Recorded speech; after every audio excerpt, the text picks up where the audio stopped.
ਇਹ work permit ਬੜੇ ਲੰਮੇ ਸਮੇਂ ਤੋਂ ਚੱਲਦਾ ਰਿਹਾ। ਹੌਲੀ ਹੌਲੀ ਇਹਦੇ ਚੇਂਜਿਸ ਆਈਆਂ, ਉਹਦੇ ਵਿੱਚ ਇੱਕ LMIA ਸ਼ਬਦ ਵੀ ਆ ਗਿਆ। ਅੱਜ ਦੇ ਵਿੱਚ ਡੇਟ ਦੇ ਵਿੱਚ ਕਹਿੰਦੇ ਆ ਕਿ ਕੁਝ ਚੇਂਜਿਸ ਜਿਹੜੀਆਂ ਨੇ ਕੈਨੇਡਾ ਸਰਕਾਰ ਕਰ ਰਹੀ ਆ। ਉਹ ਜਿਹਨਾਂ ਦੀ ਉਮਰ 18 ਤੋਂ 35 ਸਾਲ ਜਾਂ 30 ਸਾਲ ਹੈ, ਡਿਪੈਂਡਿੰਗ ਅਪੋਨ ਕਿਹੜੀ ਕੰਟਰੀ ਤੋਂ ਆ ਰਹੇ ਨੇ, ਉਹਨਾਂ ਨੂੰ ਇਹ ਪ੍ਰਿਵਿਲੇਜ ਦਿੱਤੀ ਹੋਈ ਹੈ ਵੀ ਉਹ ਬਿਨਾਂ ਕਿਸੇ ਜੌਬ ਆਫਰ ਤੋਂ ਕੈਨੇਡਾ ਦਾਖਲ ਹੋ ਸਕਦੇ ਨੇ। ਹੁਣ ਕੈਨੇਡਾ ਸਰਕਾਰ ਜਿਹੜੇ ਆ ਉਹ ਇੰਡੀਆ ਤੋਂ ਬੰਦੇ ਨਹੀਂ ਲਿਆਉਣਾ ਚਾਹੁੰਦੀ, ਉਹ ਉਹਨਾਂ ਦੇ ਰਾਹ ਬੰਦ ਕਰ ਰਹੀ ਹੈ। ਕੀ ਇਹਨੂੰ ਇਦਾਂ ਸਮਝਿਆ ਜਾਵੇ? ਜੇ ਸਰਕਾਰ ਰਸਤਾ ਅਪਣਾਉਂਦੀ ਹੈ, ਮੀਨਸ ਜੇ ਉਹ ਪਰਮਿਟ ਐਕਸਟੈਂਡ ਨਹੀਂ ਕਰ ਰਹੇ ਔਰ ਕੈਨੇਡਾ 'ਚੋਂ ਸਟੇਟਸ ਲੂਜ਼ ਕਰ ਰਹੇ ਨੇ, ਤਾਂ ਬਿਲਕੁਲ ਉਹਨਾਂ ਨੂੰ ਫਿਰ ਡਿਪੋਰਟ ਹੋਣਾ ਪਏਗਾ ਕੈਨੇਡਾ ਤੋਂ।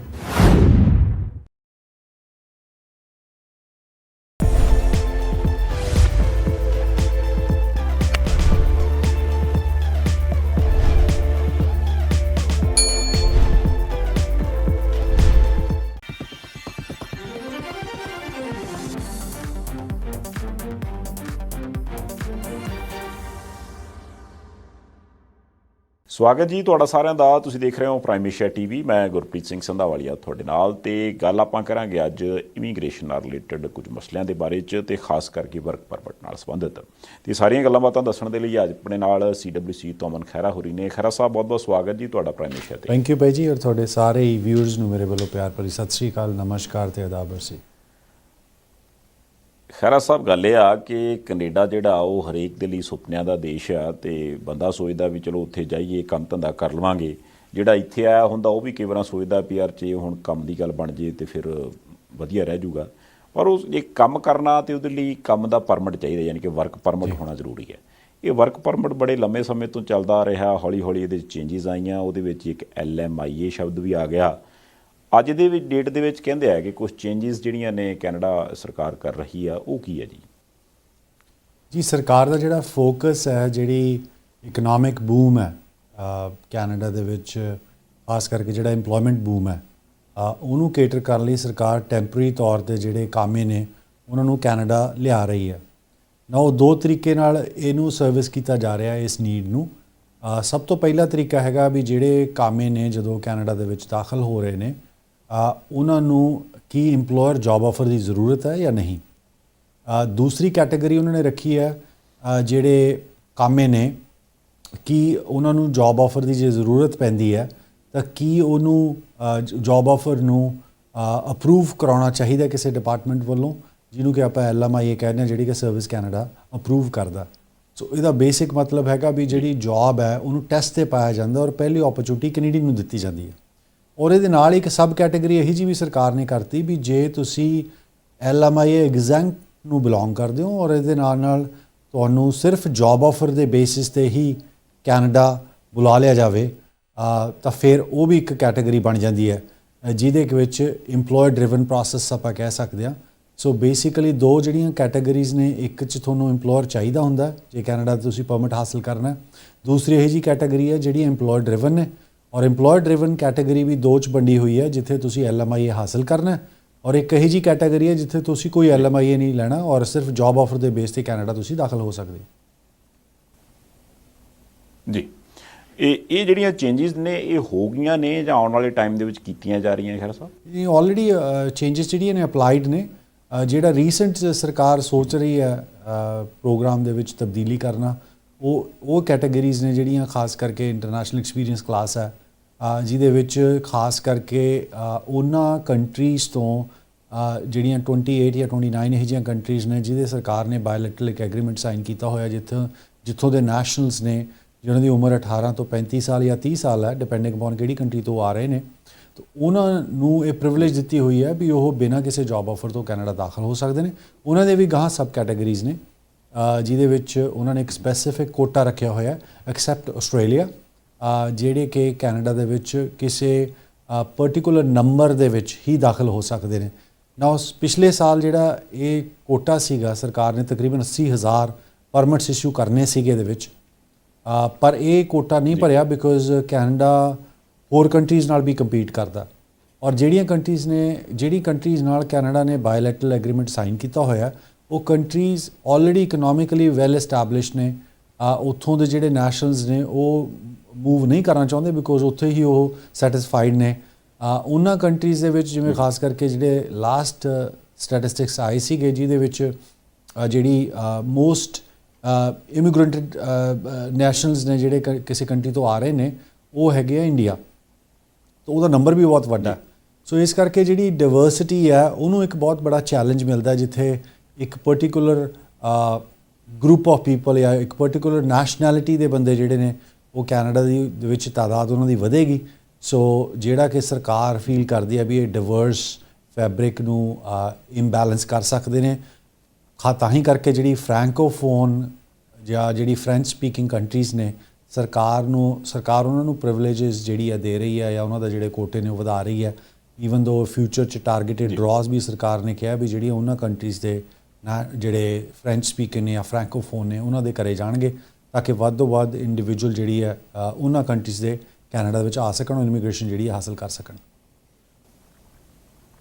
ਹੁਣ ਖਰਾ ਸਾਹਿਬ ਤੁਸੀਂ ਇਹ ਜਿਹੜੀ ਗੱਲ ਦੱਸੀ ਹੈ ਟੈਕਨੀਕਲੀ ਜੇ ਸਮਝਿਆ ਜਾਵੇ ਤੇ ਫਿਰ ਤਾਂ ਠੀਕ ਲੱਗਦੀ ਹੈ, ਪਰ ਜਦੋਂ ਇਹਨੂੰ ਦੂਸਰਾ ਪੱਖ ਦੇਖਦੇ ਆ ਤੇ ਹੋ ਸਕਦਾ ਕਈ ਬੰਦੇ ਇਹਨੂੰ ਇਦਾਂ ਪ੍ਰਚਾਰਨ ਕਿ ਹੁਣ ਕੈਨੇਡਾ ਸਰਕਾਰ ਜਿਹੜੇ ਆ ਉਹ ਇੰਡੀਆ ਤੋਂ ਬੰਦੇ ਨਹੀਂ ਲਿਆਉਣਾ ਚਾਹੁੰਦੀ, ਉਹ ਉਹਨਾਂ ਦੇ ਰਾਹ ਬੰਦ ਕਰ ਰਹੀ ਹੈ। ਕੀ ਇਹਨੂੰ ਇਦਾਂ ਸਮਝਿਆ ਜਾਵੇ ਜਾਂ ਇਹੋ ਜਿਹੀ ਗੱਲ ਕੋਈ ਨਹੀਂ ਹੈ, ਉਹ ਆਪਣੇ ਤੌਰ ਦੇ ਉੱਪਰ ਬਾਕੀਆਂ ਦੇ ਲਈ ਖੁੱਲ੍ਹ ਹੈ? ਨਹੀਂ, ਇਸ ਤਰ੍ਹਾਂ ਦੀ ਕੋਈ ਡਿਸਕ੍ਰਿਮੀਨੇਸ਼ਨ ਨਹੀਂ ਹੈ ਐਜ਼ ਸੱਚ, ਬਿਕੋਜ਼ ਇੰਡੀਆ ਤੋਂ ਕਾਫੀ ਜ਼ਿਆਦਾ ਤਾਦਾਦ ਦੇ ਵਿੱਚ ਕੈਨੇਡਾ ਨੂੰ ਪਸੰਦ ਕੀਤਾ ਜਾਂਦਾ ਔਰ ਇੱਕ ਟਰਾਈਡ ਐਂਡ ਟੈਸਟਡ ਫਾਰਮੂਲਾ ਤੁਸੀਂ ਕਹਿ ਸਕਦੇ ਹੋ, ਜਿੱਥੇ ਕੋਈ ਸਟੂਡੈਂਟ ਖਾਸ ਕਰਕੇ ਇੰਡੀਆ ਵੀ ਸਾਰਾ ਇੰਡੀਆ ਦੇ ਵਿੱਚੋਂ ਜਿਹੜੇ ਨੇ ਇੰਡੀਵਿਜੂਅਲਸ ਕੈਨੇਡਾ ਨਹੀਂ ਦਾਖਲ ਹੁੰਦੇ। ਇਹ ਜ਼ਿਆਦਾ ਰੁਝਾਨ ਜਿਹੜਾ ਹੈਗਾ ਨਾਰਥ ਆਫ ਇੰਡੀਆ ਆਪਾਂ ਕਹਿ ਸਕਦੇ ਹਾਂ, ਖਾਸ ਕਰਕੇ ਪਰਟੀਕੂਲਰ ਬੈਲਟ ਹੈ ਜਿਹੜੀ ਪੰਜਾਬ ਹੈ। ਹਾਂ, ਇਹ ਚੀਜ਼ ਵੱਧਦੀ ਜਾ ਰਹੀ ਹੈ। ਜਿਹੜੇ ਉਹਦੇ ਨਾਲ ਦੇ ਹੋਰ ਸਟੇਟਸ ਨੇ ਉੱਥੋਂ ਵੀ ਜਿਹੜੇ ਇੰਡੀਵਿਜੂਅਲ ਨੇ ਅਪਲਾਈ ਕਰ ਰਹੇ ਨੇ, ਦਿੱਲੀ ਤੋਂ ਵੀ ਅਪਲਾਈ ਕਰ ਰਹੇ ਨੇ, ਬੰਬੇ ਤੋਂ ਵੀ ਕਾਫੀ ਲੋਕ ਅਪਲਾਈ ਕਰ ਰਹੇ ਨੇ। ਉਹ ਇੱਕ ਟਰਾਈਡ ਐਂਡ ਟੈਸਟਡ ਫਾਰਮੂਲਾ ਜਿਹੜਾ ਕਿ ਇੰਡੀਵਿਜੂਅਲ ਸੋਚਦਾ ਵੀ ਕੈਨੇਡਾ 'ਚ ਆਲਰੇਡੀ ਕਾਫੀ ਜਿਹੜਾ ਇੰਡੀਅਨ ਡਾਇਸਪੋਰਾ ਹੈਗਾ, ਕਾਫੀ ਬੜੇ ਨੰਬਰਸ ਰਹਿ ਰਿਹਾ ਹੈ, ਉਹਨਾਂ ਨੂੰ ਕੋਈ ਡਿਫਰੈਂਟ ਵੀ ਨਹੀਂ ਲੱਗਦਾ ਹੈਗਾ, ਬਿਕੋਜ਼ ਹਰੇਕ ਦਾ ਕੋਈ ਨਾ ਕੋਈ ਫਰੈਂਡ ਜਾਂ ਰਿਲੇਟਿਵ ਕੋਈ ਨਾ ਕੋਈ ਹੈਗਾ ਜਿਹੜਾ ਉਹਨਾਂ ਨੂੰ ਸਪੋਰਟ ਕਰ ਸਕਦਾ ਇਸ ਕੰਟਰੀ ਦੇ ਵਿੱਚ। ਬਟ ਮੈਂ ਇਹ ਕਹਿਣਾ ਚਾਹੂੰਗਾ ਵੀ ਡਾਇਰੈਕਟ ਕੋਈ ਡਿਸਕ੍ਰਿਮੀਨੇਸ਼ਨ ਨਹੀਂ ਹੈ, ਬਟ ਯੈਸ ਕੁਝ ਚੈਲੰਜਸ ਹੋ ਜਾਂਦੇ ਨੇ। ਜਿਵੇਂ ਖਾਸ ਕੀਤਾ ਤੁਸੀਂ ਇੰਡੀਆ ਦੇ ਕਿਸੇ ਨੈਸ਼ਨਲ ਨੂੰ ਕੈਨੇਡਾ ਬੁਲਾਉਣਾ ਹੈਗਾ, ਉਹਨਾਂ ਨੂੰ ਫਿਰ ਸਪੈਸ਼ਲੀ ਵਰਕ ਪਰਮਿਟ 'ਤੇ ਜਾਂ ਤਾਂ ਉਹਨਾਂ ਨੂੰ LMI ਲੈਣੀ ਪਏਗੀ ਜਾਂ PNP ਲੈਣੀ ਪਏਗੀ। ਸੋ ਇਹਨਾਂ ਦੋਨਾਂ ਐਪਲੀਕੇਸ਼ਨਸ ਦੇ ਵਿੱਚੋਂ ਜਦੋਂ ਤੁਸੀਂ ਐਪਲੀਕੇਸ਼ਨ ਦਾਇਰ ਕਰਦੇ ਹੋ ਤਾਂ ਤੁਸੀਂ ਪਹਿਲਾਂ ਇੱਕ ਟੈਸਟ ਪਾਸ ਕਰਨਾ ਪੈਂਦਾ ਵੀ ਤੁਹਾਨੂੰ ਕੋਈ ਕੈਨੇਡੀਅਨ ਮਿਲਿਆ ਨਹੀਂ ਕੈਨੇਡਾ 'ਚ। ਵੇਅਰ ਐਜ਼ ਕਿਸੇ ਹੋਰ ਕੰਟਰੀ ਤੋਂ ਜੇ ਕੋਈ ਕਿਸੇ ਇੰਡੀਵਿਜੂਅਲ ਨੂੰ ਬੁਲਾਇਆ ਜਾਂਦਾ ਉਹਨਾਂ ਲਈ ਇਹ ਟੈਸਟ ਨਹੀਂ ਹੈਗਾ, ਉਹਨਾਂ ਨੂੰ ਸਿਰਫ ਜੌਬ ਆਫਰ ਦਿੱਤੀ ਜਾ ਸਕਦੀ ਹੈ। ਕਈ ਇਹੋ ਜਿਹੇ ਨੈਸ਼ਨਲਸ ਨੇ ਜਿਨ੍ਹਾਂ ਨੂੰ ਜੌਬ ਆਫਰ ਦੀ ਵੀ ਜ਼ਰੂਰਤ ਨਹੀਂ ਹੈ, ਉਹ ਸਿੱਧਾ ਓਪਨ ਵਰਕ ਪਰਮਿਟ ਲੈ ਕੇ ਕੈਨੇਡਾ 'ਚ ਦਾਖਲ ਹੋ ਸਕਦੇ ਨੇ। ਸੋ ਇਹ ਜਿਹੜੀ ਸਰਕਾਰ ਦੀਆਂ ਪਾਲਿਸੀਜ਼ ਨੇ, ਯੈਸ, ਜਿਹੜਾ ਕਿ ਇੱਕ ਡਿਸਪੈਰਿਟੀ ਪ੍ਰੋਡਿਊਸ ਕਰਦੀਆਂ ਨੇ, ਪਰ ਮੈਂ ਇਹ ਨਹੀਂ ਕਹੂੰਗਾ ਵੀ ਸਰਕਾਰ ਕੋਈ ਇੰਟੈਂਸ਼ਨਲ ਡਿਸਕ੍ਰਿਮੀਨੇਸ਼ਨ ਕਰ ਰਹੀ ਹੈ। ਇਹਦੇ 'ਚ ਇੱਕ ਖੈਰ ਸਾਹਿਬ ਅੱਜ ਕੱਲ੍ਹ ਬੜਾ ਚਰਚਾ ਦਾ ਵਿਸ਼ਾ ਬਣਿਆ ਕਿ ਜਿਹੜੇ ਨੌਜਵਾਨ ਇੱਥੇ ਆਏ ਨੇ ਸਟੂਡੈਂਟ ਵੀਜ਼ੇ 'ਤੇ, ਉਹਨਾਂ ਕੋਲ ਵਰਕ ਪਰਮਿਟ ਹੈ ਐਂਡ ਉਹ ਕਹਿੰਦੇ ਕਿ ਉਹਨਾਂ ਨੂੰ ਜੌਬਸ ਮਿਲ ਨਹੀਂ ਰਹੀਆਂ, ਜਦ ਕਿ ਦੂਸਰੇ ਪਾਸੇ ਆਪਾਂ ਜਦੋਂ ਡੇਟਾ ਦੇਖਦੇ ਹਾਂ ਤਾਂ ਉਹਦੇ 'ਚ ਲਗਾਤਾਰ ਇਹ ਗੱਲ ਆਉਂਦੀ ਹੈ ਜੀ ਕਿ ਵੀ ਬੰਦਿਆਂ ਦੀ ਬਹੁਤ ਲੋੜ ਹੈ। ਇਹ ਹੁਣ ਜੌਬਸ ਮਿਲ ਨਹੀਂ ਰਹੀਆਂ ਵਾਲੇ ਸੱਚੇ ਨੇ ਜਾਂ ਫਿਰ ਓਪਰਚੁਨਿਟੀਜ਼ ਬਹੁਤ ਜ਼ਿਆਦਾ ਨੇ, ਬੰਦੇ ਲੱਭ ਨਹੀਂ ਰਹੇ? ਕਿਹੜੀ ਗੱਲ ਨੂੰ ਸੱਚੀ ਮੰਨਿਆ ਜਾਵੇ? ਜੀ ਬਿਲਕੁਲ, ਇਹਦੇ 'ਚ ਜਿਹੜੀ ਡਿਫਰੈਂਸ ਹੈ ਵੀ ਕਿਸ ਤਰ੍ਹਾਂ ਦੇ ਬੰਦੇ ਕੈਨੇਡਾ ਨੂੰ ਚਾਹੀਦੇ ਨੇ ਔਰ ਕਿਸ ਤਰ੍ਹਾਂ ਦੇ ਕੈਨੇਡਾ 'ਚ ਮੌਜੂਦ ਨੇ, ਉਹ ਜਿਹੜੀ ਮੈਚਿੰਗ ਹੈ ਨਾ, ਸਕਿੱਲ ਮੈਚਿੰਗ ਹੈ, ਉਹ ਇਨਪਰਫੈਕਟ ਹੈ। ਬਿਕੋਜ਼ ਜਦੋਂ ਸਟੂਡੈਂਟ ਕੈਨੇਡਾ ਦੇ ਵਿੱਚ ਦਾਖਲ ਹੋਏ ਨੇ, ਉਹ ਇਹੋ ਜਿਹੇ ਕੋਰਸਿਸ ਲੈ ਕੇ ਦਾਖਲ ਹੋਏ ਨੇ ਜਿਹੜੇ ਕਿ ਬਹੁਤ ਸਟ੍ਰੇਟ ਫਾਰਵਰਡ ਕੋਰਸਿਸ ਨੇ, ਜਿਵੇਂ ਬਿਜ਼ਨਸ ਦਾ ਕੋਰਸ ਹੋ ਗਿਆ। ਇਹੋ ਜਿਹੇ ਕੋਰਸਿਸ ਨੇ ਜਿਹੜੇ ਜਿਨ੍ਹਾਂ ਦਾ ਐਕਸਪੀਰੀਅੰਸ ਜਾਂ ਜਿਨ੍ਹਾਂ ਦੀ ਉਹਨਾਂ ਨੂੰ ਐਜੂਕੇਸ਼ਨ ਜਾਂ ਨੌਲੇਜ ਹੋਣਾ ਉਹਨਾਂ ਨੂੰ ਹੋਰ ਟਫ ਬਣਾਉਂਦਾ ਕੰਪੀਟੀਸ਼ਨ ਨੂੰ, ਬਿਕੋਜ਼ ਉਹ ਕਾਫੀ ਕੈਨੇਡੀਅਨਸ ਨੇ ਉਹ ਕੰਮ ਕਰਨਾ ਚਾਹੁੰਦੇ ਨੇ। ਬਟ ਇਹੋ ਜਿਹੇ ਵੀ ਆਕੂਪੇਸ਼ਨਸ ਨੇ ਜਿੱਥੇ ਕੈਨੇਡਾ ਨੂੰ ਅਕਿਊਟ ਸ਼ਾਰਟੇਜ ਹੈ। ਮਤਲਬ ਤੁਸੀਂ BC ਦਾ ਐਗਜ਼ਾਮਪਲ ਲੈ ਲਓ, ਅਰਲੀ ਚਾਈਲਡਹੁੱਡ ਐਜੂਕੇਸ਼ਨ ਹੈ, ਉਹਦੇ 'ਚ ਟਾਰਗੇਟਡ ਡਰਾਅ ਹੈ, ਸਕੋਰ ਇੰਨਾ ਡਰੋਪ ਕੀਤਾ ਹੋਇਆ ਬਿਕੋਜ਼ ਉਹ ਅਟਰੈਕਟ ਕਰਨਾ ਚਾਹੁੰਦੇ ਨੇ ਜਿਹੜੇ ਕੈਨੇਡੀਅਨ ਜਿਹੜੇ ਮਾਫ ਕਰਨਾ ਜਿਨ੍ਹਾਂ ਨੇ ECE ਜਾਂ ਜਿਹੜੇ ਅਰਲੀ ਚਾਈਲਡਹੁੱਡ ਐਜੂਕੇਟਰ ਜਾਂ ਉਹਦੇ ਰੈਲੇਵੈਂਟ ਕੋਈ ਕੋਰਸ ਜਾਂ ਐਕਸਪੀਰੀਅੰਸ ਹਾਸਲ ਕੀਤਾ ਹੋਇਆ। ਇਸ ਦੇ ਨਾਲ ਜਿਹੜੀਆਂ ਕਈ ਆਕੂਪੇਸ਼ਨ ਨੇ ਜਿਹੜੀਆਂ ਖਾਸ ਕਰਕੇ ਓਨਟਾਰੀਓ ਹੈਗਾ ਕੰਸਟਰਕਸ਼ਨ ਨੂੰ ਟਾਰਗੇਟ ਕਰਦਾ, ਟਰੱਕਿੰਗ ਇੰਡਸਟਰੀ ਨੂੰ ਟਾਰਗੇਟ ਕਰਦਾ, ਜਿਹੜਾ ਕਿ ਉੱਥੇ ਇੱਕ ਬੜੇ ਲਾਰਜ ਸਕੇਲ 'ਤੇ ਇੰਡਸਟਰੀ ਐਗਜ਼ਿਸਟ ਕਰਦੀ ਹੈ, ਤਾਂ ਉਹਨਾਂ ਦੀ ਅਕਿਊਟ ਸ਼ਾਰਟੇਜ ਵੀ ਹੈ। ਜਿਹੜੇ ਸਟੂਡੈਂਟਸ ਇੱਥੇ ਆ ਕੇ ਇੱਕ ਜਨਰਲ ਕੋਰਸ ਕਰ ਲੈਂਦੇ ਨੇ, ਉਹ ਤੋਂ ਬਾਅਦ ਉਹ ਐਕਸਪੈਕਟ ਕਰਦੇ ਨੇ ਕੋਈ ਨਾ ਕੋਈ ਉਹਨਾਂ ਨੂੰ ਹਾਈ ਸਕਿੱਲ ਜੌਬ ਮਿਲੇ, ਉਹਦੇ 'ਚ ਬਿਲਕੁਲ ਤਕਲੀਫ ਆਉਂਦੀ ਹੈ। ਬਟ ਇਹਦੇ ਨਾਲ ਜਿਹੜਾ ਐਕਸਪੀਰੀਅੰਸ ਹੈ ਜੋ ਕਿਸੇ ਨਾ ਕਿਸੇ ਕਿਸਮ ਤੋਂ ਜਾਂ ਕਿਸੇ ਕੈਨੇਡੀਅਨ ਕਿਸੇ ਲੈਵਲ ਤੋਂ ਸਟਾਰਟ ਕਰਦੇ ਨੇ, ਤਾਂ ਉਹਨਾਂ ਦਾ ਜਿਹੜਾ ਇੱਕ ਕੰਪੀਟੀਸ਼ਨ ਥਰੂ ਉਹਨਾਂ ਨੂੰ ਗੁਜ਼ਰਨਾ ਪਏਗਾ, ਆਪਣੇ ਆਪ ਨੂੰ ਪ੍ਰੂਵ ਕਰਨਾ ਪਏਗਾ। ਇਹ ਤਾਂ ਬਹੁਤ ਬੜਾ ਬਈ ਜੀ ਸਵਾਲ ਹੈਗਾ ਹੀ ਐਗਜ਼ਿਸਟ ਕਰਦਾ ਵੀ ਸਰਕਾਰ 6.5 ਲੱਖ ਸਟੂਡੈਂਟ ਕੈਨੇਡਾ ਦੇ ਵਿੱਚ ਲੈ ਆਉਂਦੀ ਆ, ਔਰ ਇਮੀਗ੍ਰੇਸ਼ਨ ਤਾਂ ਜਿਹੜੀ ਹੈ ਉਹ ਹਜ਼ਾਰਾਂ ਦੀ ਗਿਣਤੀ 'ਚ ਮਿਲਦੀ ਹੈ, ਲੱਖਾਂ ਦੀ ਗਿਣਤੀ ਤਾਂ ਦਿੰਦੀ ਨਹੀਂ ਸਟੂਡੈਂਟਸ ਨੂੰ ਇਮੀਗ੍ਰੇਸ਼ਨ। ਸੋ ਜਿਹੜਾ ਇਹ ਡਿਫਰੈਂਸ ਹੈ ਇਹ ਵੱਧਦਾ ਜਾ ਰਿਹਾ। ਸਰਕਾਰ ਇਹਦਾ ਇੱਕ ਕੀ ਕਰ ਰਹੀ ਹੈ, ਇੱਕ ਪੈਚ ਵਰਕ ਕਰ ਰਹੀ ਹੈ। ਪੈਚ ਵਰਕ ਕੀ ਹੈ ਵੀ ਇਹਨਾਂ ਸਟੂਡੈਂਟਸ ਨੂੰ ਪੋਸਟ ਗ੍ਰੈਜੂਏਟ ਵਰਕ ਪਰਮਿਟ ਹੈ ਵਧਾਈ ਜਾ ਰਹੀ ਹੈ। ਤਾਂ ਹੁਣ ਬਹੁਤ ਸਟੂਡੈਂਟਸ ਨੇ ਜਿਨ੍ਹਾਂ ਦੇ post graduate work permit expire ਹੋਣ ਲੱਗੇ ਨੇ, ਔਰ ਉਹ ਇਸ ਤਾਕ 'ਚ ਬੈਠੇ ਨੇ ਵੀ ਜਿਹੜੇ ਮਿਨਿਸਟਰ ਨੇ ਉਹ ਅਗੇਨ ਇੱਕ ਕੋਈ ਨਿਊਜ਼ ਦੇਣਗੇ ਸਾਨੂੰ ਆ ਕੇ, ਖੁਸ਼ਖਬਰੀ ਦੇਣਗੇ ਜਿੱਥੇ ਸਾਡਾ ਜਿਹੜਾ ਪਰਮਿਟ ਹੈ ਉਹ 2 ਸਾਲ ਲਈ ਵਧਾ ਦੇਣਗੇ। ਹਾਲੇ ਇਹ ਸਿਰਫ ਰਿਊਮਰਸ ਨੇ, ਉਹ ਕਿੰਨਾ ਕੁ ਸੱਚ ਨੇ ਜਾਂ ਸਰਕਾਰ ਕਿਵੇਂ ਡਿਸੀਜਨ ਲੈਂਦੀ ਹੈ ਉਹ ਡਿਪੈਂਡ ਕਰੂਗਾ ਸਮਾਂ ਆਉਣ 'ਤੇ। ਪਰ ਸਰਕਾਰ ਸਰਪ੍ਰਾਈਜ਼ ਵੀ ਕਰ ਸਕਦੀ ਹੈ। ਤੁਸੀਂ ਫਰਜ਼ ਕੀਤਾ ਜਿਹੜੇ ਲੱਖਾਂ ਹੀ ਸਟੂਡੈਂਟਸ ਬੈਠੇ ਨੇ ਜਿਨ੍ਹਾਂ ਨੂੰ ਪੋਸਟ ਗ੍ਰੈਜੂਏਟ ਵਰਕ ਪਰਮਿਟ ਸਰਕਾਰ ਨੇ ਐਕਸਟੈਂਡ ਕਰਤਾ ਸੀ 18 ਮਹੀਨਿਆਂ ਲਈ, ਜਾਂ ਉਹ ਤੋਂ ਪਹਿਲਾਂ ਜਿਹੜੇ ਸਟੂਡੈਂਟਸ ਨੇ ਪਰਮਿਟ ਲਿਆ ਹੋਇਆ ਉਹਨਾਂ ਦੀ ਬਹੁਤ ਇੰਡੀਵਿਜੂਅਲ ਦੀ ਐਕਸਪਾਇਰੀ ਆਉਣ ਲੱਗੀ ਹੈ ਆਉਣ ਵਾਲੇ ਸਮੇਂ ਦੇ ਵਿੱਚ। ਸੋ ਮੈਂ ਹੀ ਕਰੂੰਗਾ ਰਿਕੁਐਸਟ ਸਟੂਡੈਂਟਸ ਨੂੰ ਵੀ ਉਹ ਸਿਰਫ ਅਨਾਊਂਸਮੈਂਟ 'ਤੇ ਨਾ ਬੈਠਣ, ਕਿਉਂਕਿ ਸਰਕਾਰ ਐਨੀ ਟਾਈਮ ਜਿਹੜੀ ਅਨਾਊਂਸਮੈਂਟ ਹੈ ਉਹ ਜੇ ਨਾ ਕਰੀ ਉਹਨਾਂ ਨੇ ਅਨਾਊਂਸਮੈਂਟ ਤਾਂ ਬਿਲਕੁਲ ਤੁਹਾਨੂੰ ਸਟੇਟਸ ਨੂੰ ਚੈਲੰਜ ਹੋ ਜਾਏਗਾ। ਤਾਂ ਤੁਹਾਡੇ ਕੋਲ ਤਾਂ ਬੜਾ ਲਿਮਿਟਡ ਆਪਸ਼ਨਸ ਰਹਿ ਜਾਣਗੀਆਂ। ਸੋ ਮੇਰਾ ਐਡਵਾਈਸ ਇਹ ਹੈ ਵੀ ਜਿੱਥੇ ਉਹ ਕੰਮ ਕਰ ਰਹੇ ਨੇ ਤਾਂ ਆਪਣੀ ਇੰਪਲੋਇਰਸ ਨਾਲ ਗੱਲ ਕਰਨ, ਜੇ ਉਹਨਾਂ ਨੂੰ ਸਪੋਰਟ ਕਰਨ ਲਈ ਤਿਆਰ ਨੇ ਤਾਂ ਬਿਲਕੁਲ ਉਹ ਆਪਣਾ ਇੱਕ ਆਪਸ਼ਨ B ਹੱਥ ਦੇ ਵਿੱਚ ਰੱਖਣ ਤਾਂ ਕਿ ਉਹਨਾਂ ਨੂੰ ਕੋਈ ਸਰਪ੍ਰਾਈਜ਼ ਡਿਸੀਜਨ ਨਾ ਮਿਲੇ, ਜਾਂ ਫਿਰ ਮਾਸ ਡੈਪੂਟੇਸ਼ਨ ਦਾ ਜੇ ਸਰਕਾਰ ਰਸਤਾ ਅਪਣਾਉਂਦੀ ਹੈ, ਮੀਨਸ ਜੇ ਉਹ ਪਰਮਿਟ ਐਕਸਟੈਂਡ ਨਹੀਂ ਕਰ ਰਹੇ ਔਰ ਕੈਨੇਡਾ 'ਚੋਂ ਸਟੇਟਸ ਲੂਜ਼ ਕਰ ਰਹੇ ਨੇ ਤਾਂ ਬਿਲਕੁਲ ਉਹਨਾਂ ਨੂੰ ਫਿਰ ਡਿਪੋਰਟ ਹੋਣਾ ਪਏਗਾ ਕੈਨੇਡਾ ਤੋਂ।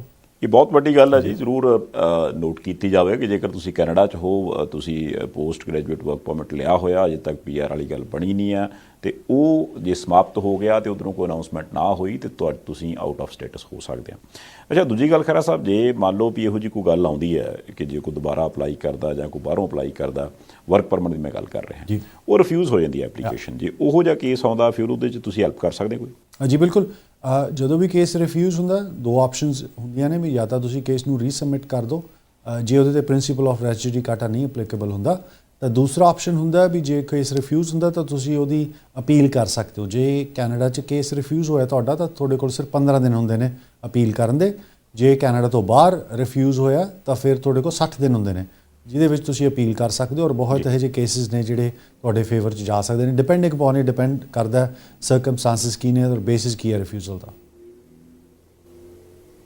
ਖਹਿਰਾ ਸਾਹਿਬ, ਕੋਈ ਗੱਲ ਐਸੀ ਜਿਹੜੀ ਤੁਸੀਂ ਇਹਦੇ ਨਾਲ ਰਿਲੇਟਡ ਹੋਰ ਜਾਣਕਾਰੀ ਦੇਣੀ ਚਾਹੋ, ਕਿਉਂਕਿ ਸਮਾਂ ਲਗਭਗ ਸਮਾਪਤ ਹੈ? ਜੀ ਬਿਲਕੁਲ, ਮੈਂ ਜਿਹੜੀ LMI ਐਗਜ਼ੈਂਪਟ ਕੈਟਾਗਰੀ ਦੀ ਮੈਂ ਗੱਲ ਕਰ ਰਿਹਾ ਸੀ ਉਹਦੇ ਬਾਰੇ ਦੱਸਣਾ ਚਾਹੂੰਗਾ, ਬਿਕੋਜ਼ ਹੁਣ ਇੰਪਲੋਇਰਸ ਨੂੰ ਸਰਕਾਰ ਇੱਕ ਪ੍ਰਿਵਿਲੇਜ ਦੇ ਰਹੀ ਹੈ ਵੀ ਉਹ ਵਰਕਰਸ ਜਿਹੜੇ ਨੇ LMI ਐਗਜ਼ੈਂਪਟ ਕੈਟਾਗਰੀ ਦੇ ਥਰੂ ਵੀ ਮੰਗਾ ਸਕਦੇ ਨੇ, ਜਿੱਥੇ ਉਹਨਾਂ ਨੂੰ ਸਿਰਫ ਜੌਬ ਆਫਰ ਦੇ ਬੇਸ 'ਤੇ ਕਰਿਆ ਜਾ ਸਕਦਾ। ਉਹਦੀ ਜ਼ਿਆਦਾ ਜਾਣਕਾਰੀ ਚਾਹੀਦੀ ਸਾਡੇ ਆਫਿਸ ਨੂੰ ਕੰਟੈਕਟ ਕਰਕੇ ਲਈ ਜਾ ਸਕਦੀ ਹੈ, ਔਰ ਇਹਦਾ ਖਾਸ ਕਰਕੇ ਜਿਹੜਾ ਸਿੱਧਾ ਫਾਇਦਾ ਹੋਏਗਾ ਜਿਹੜੀ ਟਰੱਕਿੰਗ ਕੰਪਨੀਆਂ ਨੇ ਜਾਂ ਟਰੱਕਿੰਗ ਇੰਡਸਟਰੀ ਆ ਉਹਨੂੰ ਸਿੱਧਾ ਫਾਇਦਾ। ਉਹਨਾਂ ਨੂੰ ਇੱਕ ਡਿਫਿਕਲਟ ਆਡਿਟ ਤੋਂ ਨਹੀਂ ਗੁਜ਼ਰਨਾ ਪੈਂਦਾ, ਨਾ ਹੀ ਉਹਨਾਂ ਨੂੰ $1000 ਫੀਸ ਭਰਨੀ ਪੈਂਦੀ ਹੈ ਕਿਸੇ ਐਪਲੀਕੈਂਟ ਦੀ ਜਾਂ ਟਰੱਕ ਡਰਾਈਵਰ ਲਈ ਜਿਹਨਾਂ ਨੂੰ ਕੈਨੇਡਾ ਦੇ ਵਿੱਚ ਬੁਲਾਉਣਾ। ਇਸ ਦੇ ਨਾਲ ਜਿਹੜੀ ਕੰਸਟਰਕਸ਼ਨ ਇੰਡਸਟਰੀ ਹੈ ਉਹਨਾਂ ਨੂੰ ਵੀ ਜੇ ਅਰਜੈਂਟ ਨੀਡ ਹੈ ਵਰਕਰਸ ਦੀ ਤਾਂ ਉਹ ਇਸ ਪਰਟੀਕੁਲਰ ਪ੍ਰੋਗਰਾਮ ਦਾ ਫਾਇਦਾ ਲੈ ਕੇ ਬਿਨਾਂ LMI ਤੋਂ ਸਿਰਫ ਜੌਬ ਆਫਰ ਦੇ ਬੇਸ 'ਤੇ ਇੰਡੀਵਿਜੂਅਲ ਨੂੰ ਕੈਨੇਡਾ ਜਲਦੀ ਤੋਂ ਜਲਦੀ ਬੁਲਾ ਸਕਦੇ ਨੇ। ਜੀ ਖਹਿਰਾ ਸਾਹਿਬ, ਤੁਸੀਂ ਇਸ ਵਕਤ ਕੱਢਿਆ, ਇਹ ਸਾਰਾ ਕੁਝ ਸਮਝਾਇਆ, ਬੜਾ ਧੰਨਵਾਦ ਜੀ ਤੁਹਾਡਾ। Thank you. ਸੋ ਇਹਨਾਂ ਗੱਲਾਂ ਦਾ ਜ਼ਰੂਰ ਖਿਆਲ ਰੱਖਿਆ ਜਾਵੇ ਜੀ, ਬੜੀਆਂ ਇੰਪੋਰਟੈਂਟ ਜਾਣਕਾਰੀਆਂ ਨੇ। ਬਾਕੀ ਜੇ ਕੋਈ ਹੋਰ ਇਨਫੋਰਮੇਸ਼ਨ ਤੁਸੀਂ ਲੈਣੀ ਹੋਵੇ ਤੇ ਖਹਿਰਾ ਸਾਹਿਬ ਦੇ ਨਾਲ ਸੰਪਰਕ ਕੀਤਾ ਜਾ ਸਕਦਾ, ਉਹਨਾਂ ਦੇ ਦਫ਼ਤਰ ਦੇ ਵਿੱਚ ਫੋਨ ਕਰਕੇ, ਜਾਂ ਤੁਸੀਂ ਜਾ ਕੇ ਵੀ ਮਿਲ ਸਕਦੇ ਹੋ। ਹੁਣ ਦਿਓ ਇਜਾਜ਼ਤ, ਦੇਖਦੇ ਰਹਿਣਾ ਪ੍ਰਾਈਮ ਏਸ਼ੀਆ TV, ਤੁਹਾਡਾ ਆਪਣਾ, ਤੁਹਾਡੇ ਲਈ।